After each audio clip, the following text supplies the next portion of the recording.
திருப்பதியில் லட்டு மட்டும் இல்லை, இந்த திருப்பதி தேவஸ்தான புளியோதரையும் செம்ம டேஸ்ட்டாக இருக்கும். பண்ணலாமா?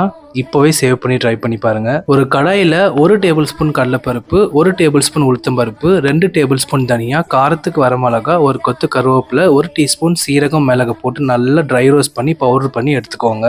1/4 கப் நல்லெண்ணெய், கடுகு, கடலைப்பருப்பு, உளுத்தம்பருப்பு சேர்த்துக்கோங்க. காரத்துக்கு 4 பச்சை மிளகா, 4 வரமிளகா, 1 கொத்து கருவேப்பிலை, 4 டேபிள் ஸ்பூன் வேர்க்கடலை சேர்த்து மிதமான சூட்டில் வறுத்துட்டு 2 கப் அளவு புளி தண்ணி சேர்த்துக்கோங்க. மஞ்சத்தூளும் உப்பும் சேர்த்துக்கோங்க. நல்லா மிக்ஸ் பண்ணிட்டு மூடி போட்டு மிதமான சூட்டில் 10லேருந்து 15 நிமிஷம் நல்லா எண்ணெய் பிரிஞ்சு சுண்டி வந்ததும் அரைச்ச பவுடர்லேருந்து 1 டேபிள் ஸ்பூன் மட்டும் எடுத்து வச்சுட்டு மீதி எல்லா பவுடரும் சேர்த்து நல்லா கலந்துட்டு ஒரு 5 நிமிஷம் தளன்னு தொக்கு நல்லா எண்ணெய் பிரிஞ்சு ரெடி ஆனதும் வடிச்ச சாதத்தில் சேர்த்துக்கோங்க. இது கூடவே எடுத்து வைக்க சொல்லியிருந்த 1 டேபிள் ஸ்பூன் பொடியும் சேர்த்துட்டு பச்சை கருவேப்பிலை பிச்சு போட்டு நல்லா மிக்ஸ் பண்ணி எடுத்தா நல்ல கமகமன் கோவில் வாசனையோட திருப்பதி தேவஸ்தான புளியோதரை ரெடி. கண்டிப்பா ட்ரை பண்ணுங்க, செம்ம டேஸ்டா இருக்கும். இந்த மாதிரி ஈஸி அண்ட் யம்மி ரெசிபீஸ்க்கு பிரவாஸ் கிச்சனை மறக்காம ஃபாலோ பண்ணிக்கோங்க.